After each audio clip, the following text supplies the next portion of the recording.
Kevin Collins, and I'm here with my granddaughter, and I'm part of Collins Dairy near Greenleaf, Wisconsin.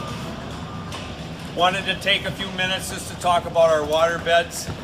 We're just adding to a existing barn some more stalls, and we decided to stay with the water beds.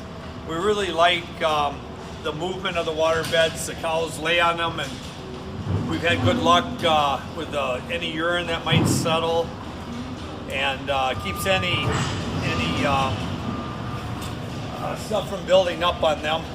We run under 100,000 somatic cell count, and we've had them about 15 years, and we just use an alternative bedding, paper waste, and we mix some sawdust with it. We may go to some digested material in the future, but we're confident that that'll work all right too for us and keep our somatic cell down.